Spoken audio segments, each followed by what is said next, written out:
Welcome to the More Happiness, Less Suffering podcast. I'm Cayce Howe, Senior Meditation and Dharma Teacher for Inside LA. And I'm Dr. Monisha Vasa, Psychiatrist. In our little podcasting studio in Orange County, California, we bring wisdom from the couch and the cushion to your real-life questions and struggles. So grab a cup of tea and join us. We're so glad you're here. Welcome back to the More Happiness, Less Suffering podcast. As always, we are so grateful to have you with us and for all of you to join us. Today, we are thrilled to announce our guest. We have Dr. Laura Vater with us. And let me tell you a little bit about Dr. Vater. Dr. Vater and I actually met through Instagram. One of the positive sides of social media, of course, is just connecting with amazing people that we wouldn't have necessarily connected with otherwise. And Dr. Vater is actually a hematology oncology fellow at Indiana University. And for those of you who may not be familiar with the terminology, a fellow is somebody, so what that means is that Dr. Vater completed her internal medicine residency and is now doing additional training in hematology and oncology, which is essentially blood and cancer-related disorders. And so she is training essentially to become a cancer specialist. And Dr. Vater and I connected out of a shared interest and passion for mental health in general, humanism and medicine, physician wellness, and also creativity. Dr. Vater is a writer, and she'll be sharing a little bit more about the creative side of her life as well. And she's also a mother, so we connected on all those accounts, and so we feel really honored to have you with us today.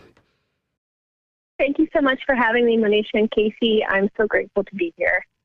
Yes, sure. Thank you.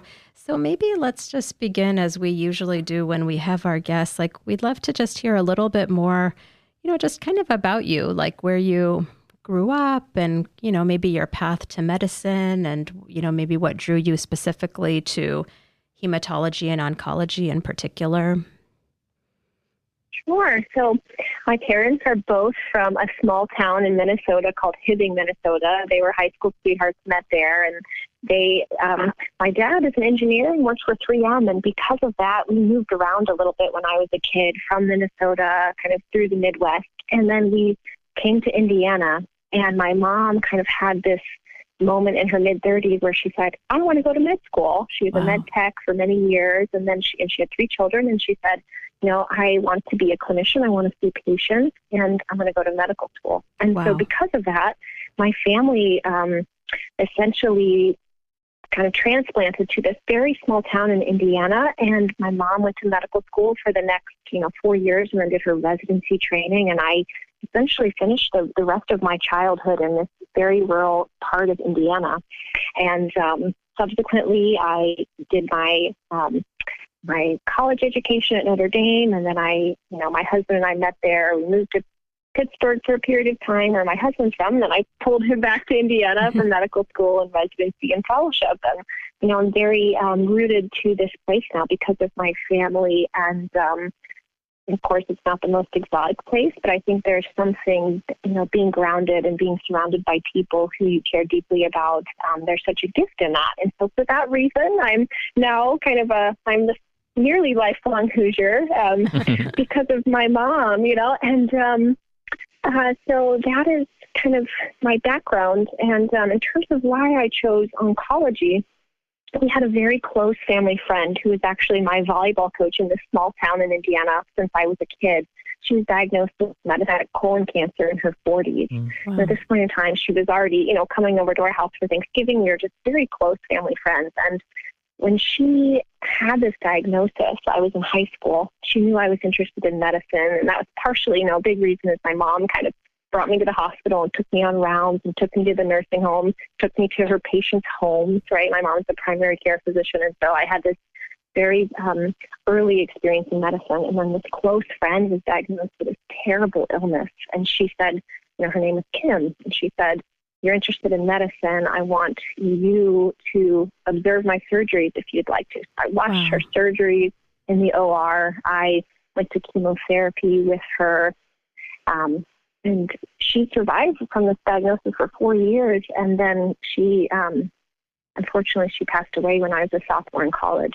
Mm-hmm. So during some of my really formative years of my life, this close friend of mine, right, got to at least be with her for parts of her illness journey. And that was, it was very formative for me in those early years. And I think so it's been a combination of things since that time that have drawn me back to medicine and into oncology. And it's just kind of everything. My interactions with patients now and throughout my training have just confirmed that this is the field that I want to be in, because I can support a person and help them navigate such a difficult part of their lives. And I think there's such a gift to be a person that sees each patient as a person with a story, and getting to be someone that almost shepherds them with them and through that with them, no matter the outcome of that, has been something that has been incredibly meaningful to me in my life. And I'm 3 months into my fellowship, and so far that has been just continually true, that this work brings me so much meaning. It's difficult, it's very difficult in many ways, but it's very meaningful. Beautiful. Yeah. Thank you for sharing that with us. And, we know it's like the stressors associated with, medical training and education and, going through all these stages that you discussed, medical school, residency, fellowship, certainly bring about so many mental and emotional challenges. And, of course, hematology and oncology in particular is an especially trying or, potentially stressful field. And it sounds like for you, staying connected to that sense of meaning and purpose is maybe one way that you navigate that.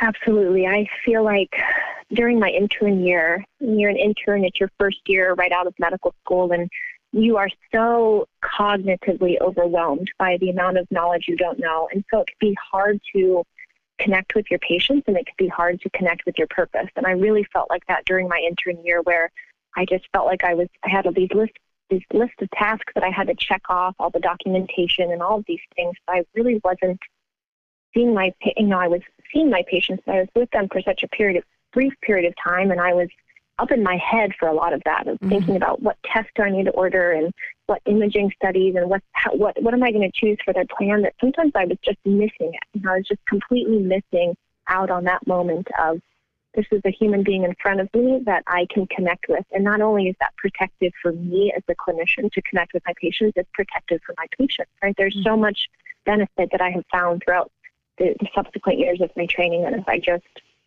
pause, if I sit down, if I truly just set aside all distractions as much as possible and just be in that moment with my patient. And it may only be for a few minutes for the time that we're allotted, but there's so much meaning that comes with that connection with my patient and learning something about them beyond their illness, beyond just being a patient. And I feel like that has carried me through my residency training, especially on some really, really difficult stretches.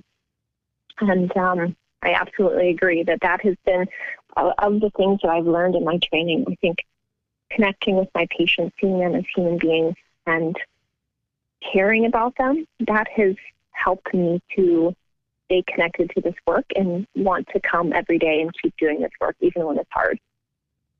Wonderful. Yeah.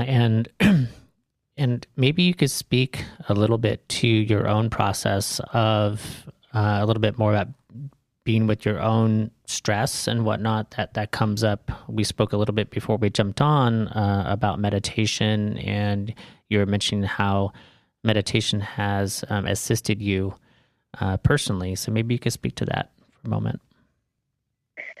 Yeah, so I really didn't have, at least what I could recognize as anxiety, much before medical school, but I didn't really know it at the time as it slowly started to creep in during my early years of medical school. But there became a point kind of mid part of medical school where I was having panic attacks, and I didn't really know what it was at the time, but I I could not be in a large group of people without being if I was in an auditorium, for example, I had to be on the outside seat because I was so afraid that my heart would start racing and I would have this impending sense of doom and that I was going to pass out, or, I had all these fears of, if I can't escape, if I can't separate, not only am I going to be embarrassed, but, I just couldn't stand it, right? So I developed kind of a claustrophobia, a little bit of this kind of specific social anxiety related to crowds of people being embarrassed. And none of this was founded in rational thought. I had never syncopized and passed out in a group of people. I never, but it was a daily thing where I would just become tachycardic. I would start sweating and then I'd have to leave, and it was extremely distressing. And I didn't know enough at the time to really understand and dive through, but I, thankfully, thank goodness for psychiatrists and psychologists and wise people, right? That even in learning this, seeing things in my patients, I started recognizing these symptoms in myself, that this was not normal, that while a lot of medical students experienced what I was experiencing, we didn't talk about it. Yeah. And I didn't really know what to do with this because it was relatively new and it kind of creeped up on me. And so I didn't really talk to anyone about it. I just, like most medical students, we try to find solutions on our own, and we do it often in silence. And so, of course, I was reading about anxiety, and I was learning about GABA, which is one of the neurochemicals that's an inhibitory neurochemical, right? I was getting really cerebral about this. And I started reading that, wow, there's this benefit of this thing called meditation. What is that? It increases GABA. It increases a sense of calmness. It shows real benefit in human beings that have anxiety. What is this, right? And so I think I came to meditation from a really cerebral research cognitive perspective, right? And so I have an app, and I just started teaching myself how to meditate through this. And I would say that within a matter of probably a month, it cut my anxiety in half. The benefit that it provided in my life, where I could sit in an auditorium and listen to a lecture from start to finish, where if I felt what meditation gave to me was I could feel how I was feeling and I could acknowledge that, but I could also watch it pass. And it was just this acceptance of who I was and what I was feeling, right? Instead of having to act on it. And I think that was so powerful in my life, because I had been an athlete. I had all of this physical training, right? But I had never learned or heard anywhere that maybe training your mind could be a beneficial thing. So in my personal life, meditation has been something that I truly see it as a survival mechanism for me to continue to do the work that I can do without my anxiety creeping up, right? I think there's so many things that can trigger anxiety in medical training. There's competition, there's sleep deprivation, there is all sorts of trauma and secondary trauma that you witness. And I think meditation has been such a gift to me, and I'm so grateful that I found it when I did. Yeah.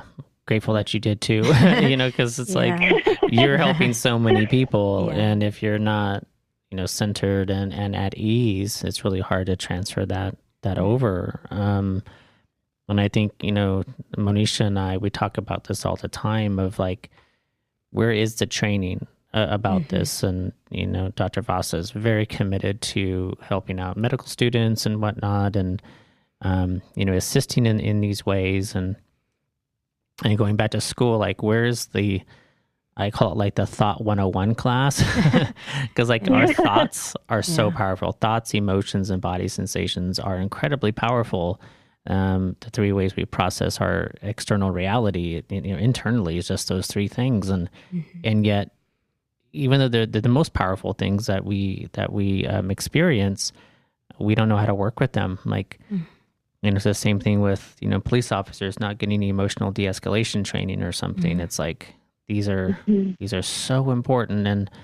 And it's wonderful that we do have the science now. And so we can see those things that are happening in the brain with the fMRIs and et cetera, that we could see this. So, but that's wonderful that you were able to really try that on. I just want to say that to make sure that just to normalize that meditation is difficult in the beginning, for one, and that it works if we stick with it. It is difficult. Sometimes people say, "Oh, Cayce, thanks for teaching me that meditation. I tried it. It didn't work." And I'm like, "Okay, cool. Let's work with it." Yeah. So, how long did you meditate for? They're like, "Oh man, at least 5 minutes." And I was like, "Okay, 5 minutes. How many times do you try it out?" They're like, "Oh, like twice." I'm like, "Yeah, we gotta stick with it, But that's really good for you to really stick with it and really try it on, especially in those difficult situations when you have anxiety. That's really difficult to do. So that's awesome that you did that. And also thank you. And I applaud you for teaching meditation and mindfulness, for both of you, for encouraging people to stick with us and sharing with them that it takes time, and that, for me, when I say to myself, I don't have time to do this, and a couple days pass and I don't meditate, I can actually feel my anxiety start to increase again. And so for me, it's a very clear pattern of the benefit that meditation has in my life. Yeah. Yeah, definitely. And yeah, I really appreciate you sharing your story, because as we know, in kind of the culture of medical training, a lot of us don't necessarily talk about our own mental health and emotional struggles. And I feel like it's something that's really important to speak up about, because it just normalizes the conversation around mental health, broadly speaking. And I also think that it, of course, helps us to empathize with our patients as well. But, I also appreciate what you're saying about how you first started it almost as like a cognitive exercise. It's like, I think that everybody kind of has their doorway or their entry point that maybe makes them curious or willing to try, whether it's, meditation or therapy or whatever it is. And so I think, the fact is that you sort of found a window of opportunity or an entry point that allowed you to feel comfortable trying it. And then maybe through your direct experience felt like you could stay with it because you saw the direct benefit for yourself. Yes, and I think it's something that we don't talk about enough in medical training, because not only is it going to help you feel better and connect with your patients better, but it will help you perform better. I have really felt that, there have been moments where I am standing at the head of my patient's bed. Their alarm is blaring. I have to stick a tube into their trachea, right? And everyone is looking to me, right? I'm standing at the head of the bed of this critically ill patient, and you are in the spotlight and you have to perform, and to be able to regulate your emotions, right? There are times when I'm standing there and I know that my heart is racing and I start to become very anxious, and then I'm able to just put myself into a deep breathing pattern, and right away it centers me and it allows me to perform. And I think that has been so beneficial to me, and I'm sure I'm not the only one who has experienced that anxiety being in that position, and that I'm not the only one that will experience that. And having a pattern and knowing that you can regulate your thinking and your, even your sympathetic nervous system, it's such a gift that we really don't talk about enough. Yeah, I think that's the benefit of the daily practice when the stakes are lower, so that you can then, apply those same skills and tools when the stakes are higher, So it sounds like, meditation is really a part of your self-care. Could you maybe share with us just in general sort of what your self-care looks like? I mean, you're obviously busy as a fellow. I know you're a mom as well. You also have a dog, so you have many moving parts to your life. How do you take care of yourself in the midst of all of this and kind of keep all those balls in the air? Yes. I would say that being in my field, from medical school, kind of your third year, all the way through fellowship, every single month of your life, it changes. So it can be really hard. You go from being on one rotation to the next, and your schedule is changed all the time. And so it can be really hard to be anchored to a routine. And I'm sure that there are other people that are, that are listening that have similar, changes in their life. And I think that's one of the hardest things about medical training is that you just feel so transient all the time, floating from one location to the next, and it's hard to get into any routine. And so I try to be really realistic about what's possible. And so every morning I wake up and I go into my office where I have a yoga mat just out on the floor, and I just do some gentle stretching and some deep breathing. And that's typically the moment where I do a faith devotional, and then I do a meditation. And usually that meditation is only about 15 minutes. So it's not like I have time in the morning to meditate for an hour, even if I wish that I could. And then, I make myself a cup of tea and I get ready for my day. And sometimes that moment in the morning that whole thing can be done in 15 or 20 minutes if I'm if I'm sleep deprived, right, because I'm on call or things like that. But every day I just try to start it in the same way. It's not perfect and it changes, but to me that helps kind of anchor myself. And then in terms of other things I do for myself, so I can't always exercise every day in a routine way because of my schedule. But if I need to, then I'll take 20 minutes during the day and just do the stairs at the hospital. If I'm on call in my scrubs, I'll do something in my call room. If I have more time, I will go for a walk or a run outside, right? I try to integrate some type of activity into my day, even if it's only an extra 10 or 15 minutes based on what I can do. I also think it's really important, and something else we don't talk about enough is just getting enough sleep, at least 7 hours of sleep, and trying to get quality sleep. So trying to go to bed relatively at the same time each night and waking up about the same time each morning, and limiting distractions and bright lights and flashing screens, in places where you sleep. I think that's something that, unfortunately in medical training, I'm still asked to stay awake for 30 hours at a time. And when I'm not getting enough sleep, I absolutely feel my anxiety increasing. And I think if you have the ability to sleep, that you should make that a priority in your life. Other things I do for myself. So I eat mostly plants. I know that Monisha and I have talked about this before, but I mostly plants, and I try when I have time, maybe on a single day of the week, I create, foods that I'm going to bring with me for the rest of the week. And I think that's something that's also very centering, knowing that even if my day is busy, even if I'm eating at my desk, that I have something that's going to nourish me and comfort me at the same time during my lunch break.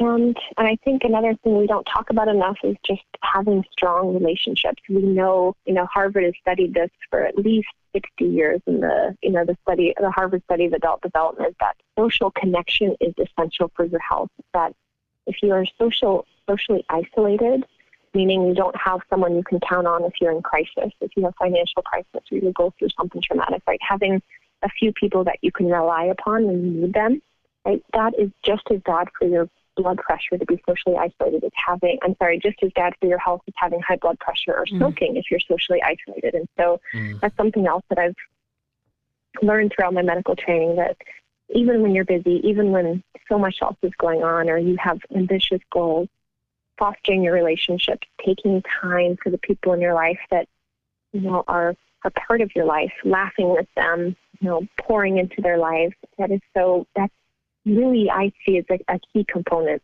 to your health. And during my residency training, I created kind of this mnemonic to help me remember these kind of 5 key pillars for my health, and I call it the S.M.I.L.E score. And so S, it just reminds me to get enough sleep.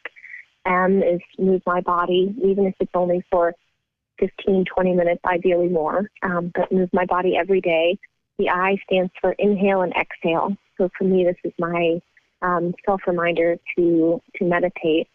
And L is love and connect and foster my relationships. And the E is eat to nourish. So eating mostly whole foods that are grown in the ground that are going to nourish my body. And so every day I just mentally check in with myself. Am I prioritizing my health in this field where I am so focused on the health of others? Right? Just reminding myself that my health matters too, and that my health is interconnected with my patient's health. When I am well, I'm going to do a better job at caring for them. And so just having those reminders that center me each day to remind me to do my best to take care of myself as well. Beautiful. Yeah, I like to say we can't give what we don't have. Yeah. That's really, really hard. It's like taking more money out of the bank, Yeah. Right. Yeah, I think it's so important that we all have self-awareness. Like self-awareness is so incredible. And, listening to you and all those things that you have listed has taken so much self-awareness to see what you need, so just because you just listed a ton of things and they're all so important and so crucial, but it just shows how much commitment that you have to yourself and to implement all these things and all the work that you put in and in discovering and then maintaining, sustaining this practice. It's really wonderful to have that self-awareness mixed in with compassion for ourselves. Like, hey, I don't want to suffer. Like part of it is like this self-awareness of like, hey, I'm not doing well. And then the compassion to like, and I'm going to do something about it, which just takes love. I mean, it's like really cliche of like this self-love.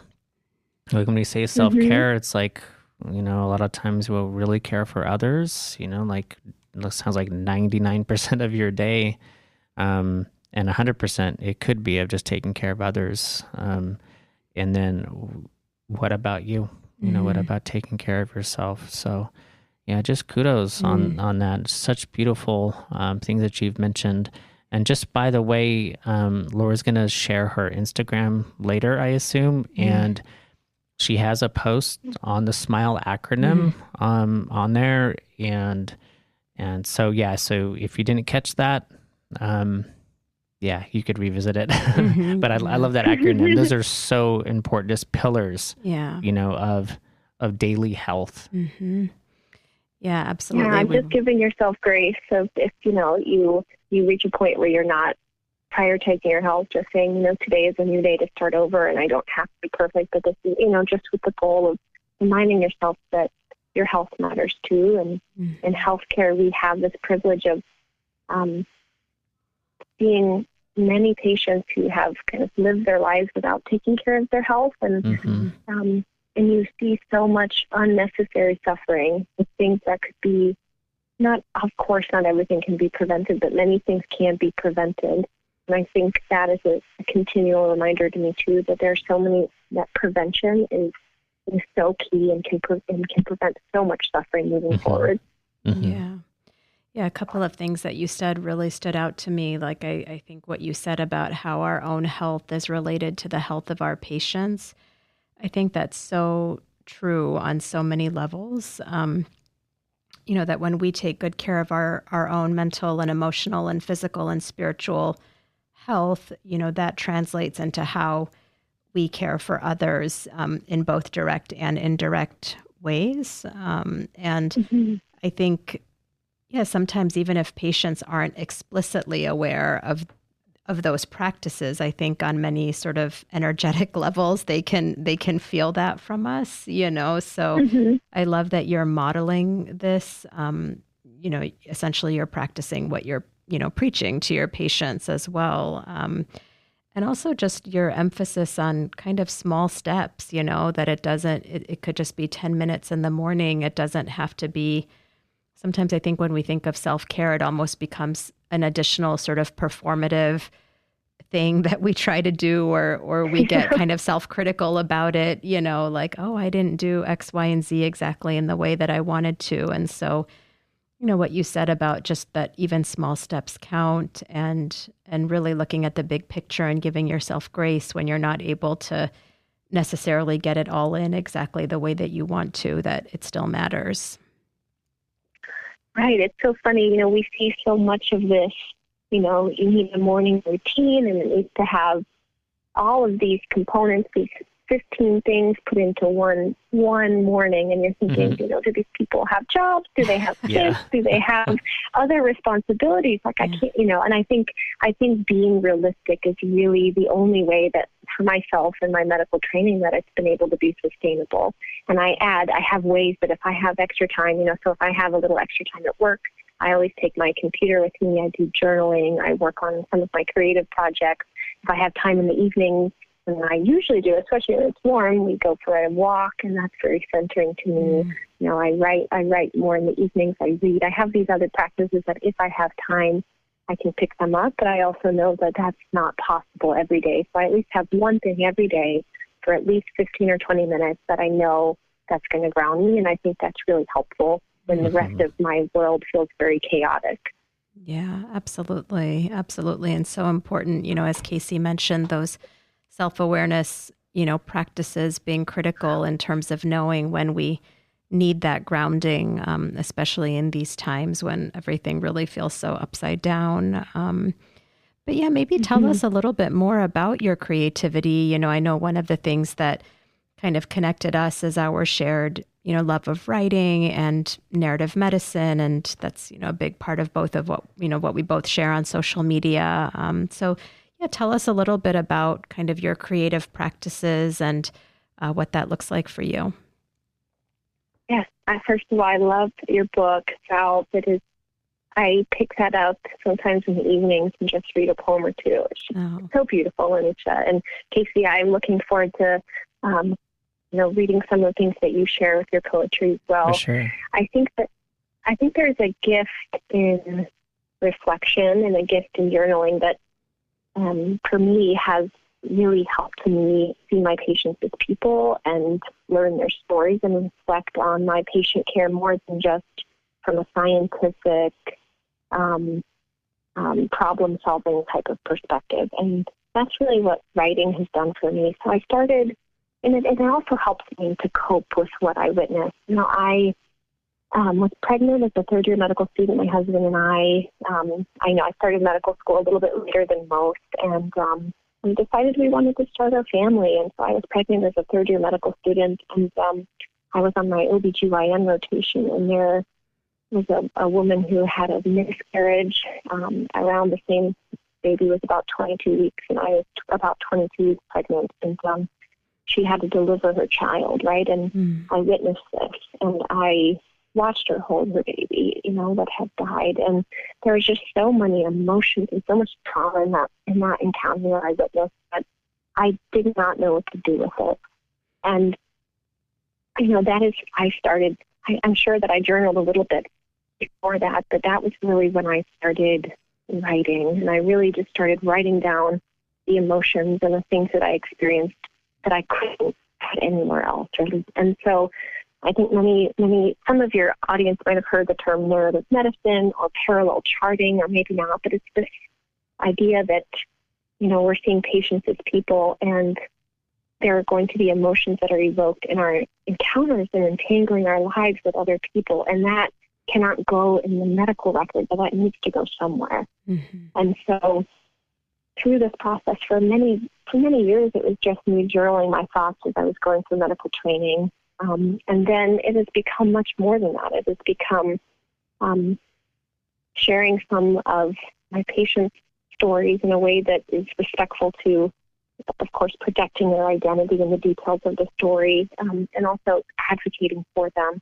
And so most of what I've written now are kind of essays in the narrative medicine realm. And I am working on, I know we were talking about this earlier, I'm working on a larger project that's been an idea that has been ongoing for about 3.5 years. And that's something that I'm just kind of slowly, in a therapeutic way, just writing and learning how to write. And it's been something I know you both are writers, and there's something so therapeutic in sitting with my thoughts that it slows me down from the chaos of my day. It helps me process what I've experienced. It helps me to see my patients as human beings. And it connects me and anchors me to my own humanity.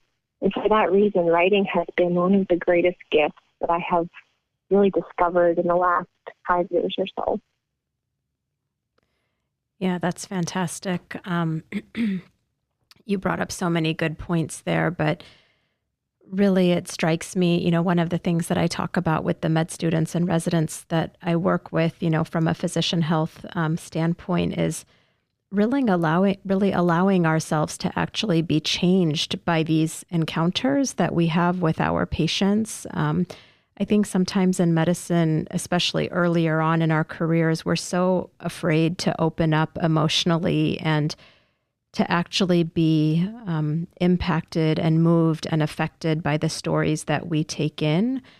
And almost like we feel like we have to choose between being present and empathic or being sort of clinically competent and objective. It's sort of this false dichotomy. And so, I really think that what you're describing about journaling and really kind of taking in our patients as people with stories and taking in how that affects them and how that changes them, but also how their story changes you, and really using writing as a way to integrate that and understand that, I think is so powerful and important. And, I think it's part of how we maintain our compassion and our humanity in this work is, recognizing that we're changed, the patient is changed, by one another, and also by kind of the shared experience of walking through illness together. Yeah, I was telling Cayce, before we got on, I was sharing with him a little bit about you, and I mentioned to him that one of your posts that resonated with me the most was maybe I don't know, a month ago or so, you wrote about sort of the act of pronouncing a patient as deceased and how to go about doing that in a compassionate and empathic way. And, I really appreciated sort of just the presence of mind and the presence of heart and the compassion that you brought in writing about that process. And, we were talking about how in medical school, we never learned about this, we never learned this part, but it's so important to recognize how we can bring ourselves into these moments and to not be afraid of that.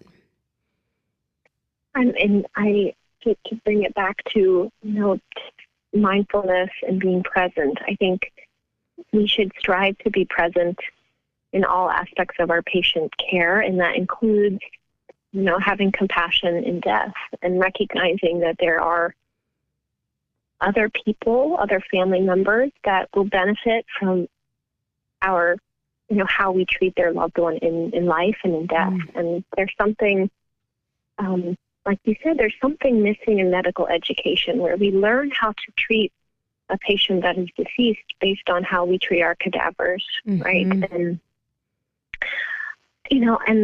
I won't get into the details, but there were some traumatizing aspects of that in medical school for me now that I've reflected back on that personally, and kind of having to self-teach myself how to bring compassion back into my practice, right? I'm to the point where I have mastered some aspects of my medical education, but I'm still working to regain some of the empathy that gets trained out of us in medical school. We know that medical students are less empathetic when they end their training than when they begin, and there's something that is so profoundly wrong with that. And I think many insightful people such as yourself, Monisha, are working to correct, but I think we have to continue this dialogue. Yeah, absolutely. And we were just talking about a study that had been done. I think, Cayce, you were telling me about medical students who had gone through mindfulness-based stress reduction, and something about how they were more compassionate by the end of that 8-week course, to the point, what was it, that they were more likely to give up their seat to a person with a broken leg or on crutches. Yeah, on crutches. Yeah, so they were in a waiting room and all the seats were taken. And so, the control group, hadn't come from the MBSR group or course. And they were, I forget how many percentile, more likely to give up their seat. And mind you, too, this was a not like mindful self-compassion class. It was a mindfulness one. So, of course, the loving kindness and compassion aspects in those courses are implicit, right? There are some explicit examples of them, the training that we do, but they're very small. They're like literally one class, So just mindfulness, really starts to connect us with compassion because we actually see our own suffering. So, when we look at mindfulness in this way, is that when we're just aware of ourselves, we can connect to our own suffering. Compassion can spontaneously arise because we're like, oh, damn, like, look at me. Like, oh my gosh, I'm really suffering. That means, and I don't look it, they might not know. It's like invisible. I have tons of anxiety, or I'm depressed today. And you know what? My coworker, she looks great, but maybe she's not. Maybe like I'm not,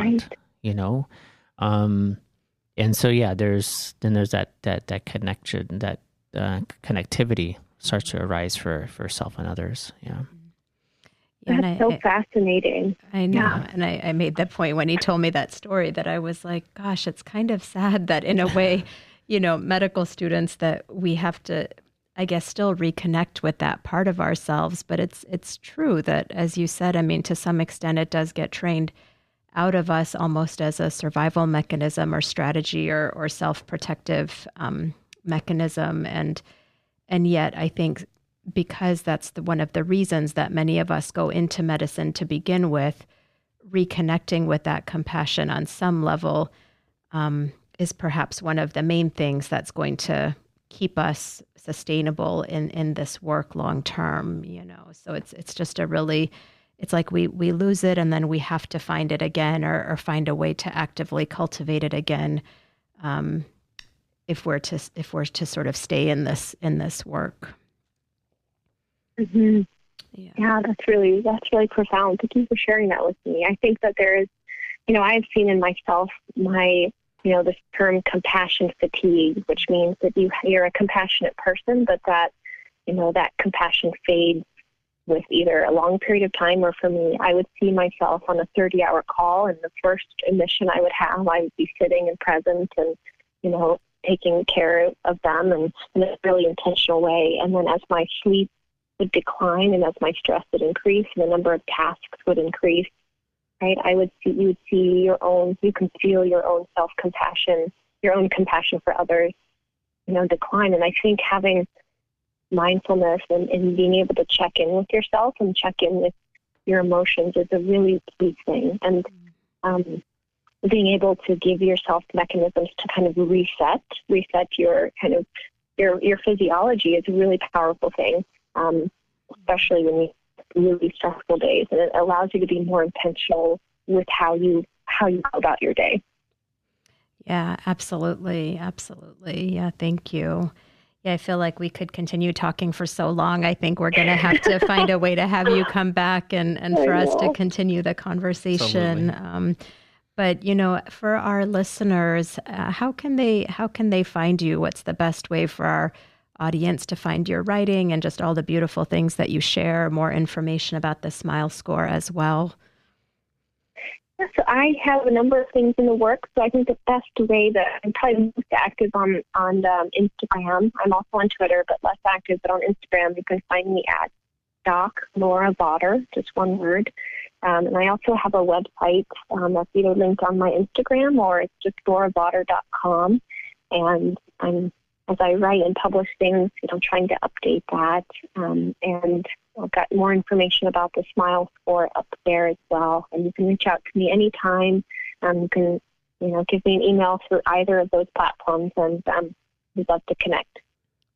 Perfect. Yeah, thank you so much. Yeah, we really appreciate your time and all of the beautiful suggestions that you shared with us and all that you shared about your own journey. I would definitely encourage all of our listeners to follow Dr. Vater. She's one of my favorites on Instagram and always just shares such wonderful information.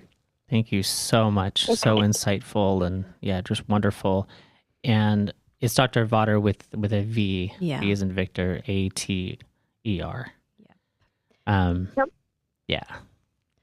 So we usually end with a short meditation. So we're going to do the same today. And Dr. Vater, if you could join us. Sure, I'd love to. Cool. If you're operating large equipment or driving really fast in a car, just allow these words to just kind of land where you are. But if you could join us in meditation, that would be great. And coming into a nice posture that is alert but at ease.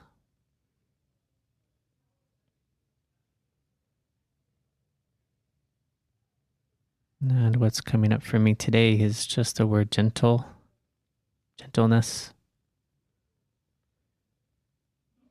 There was so much in the talk today that had to do with tenderness, softening the edges.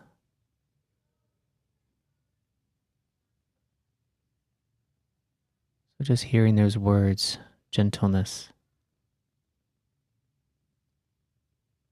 a word like tenderness, softening.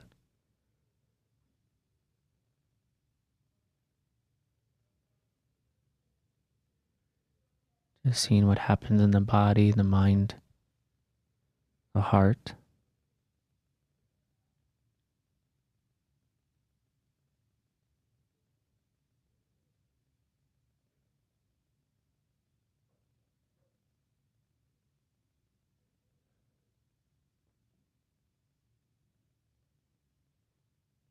And what would it feel like if you were gentle with yourself in this moment?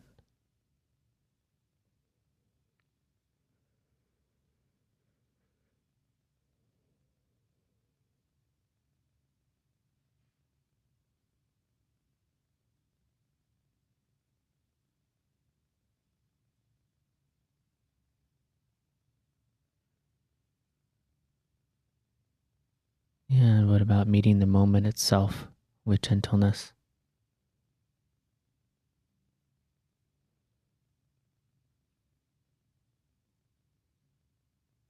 Things that are happening internally in the moment, thoughts and emotions, body sensations.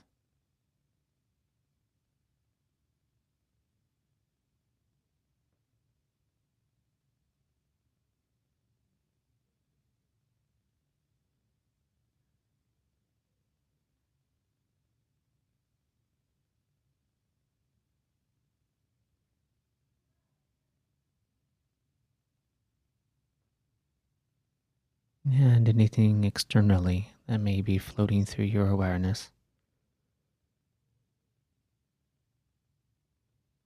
Meeting it all with gentleness.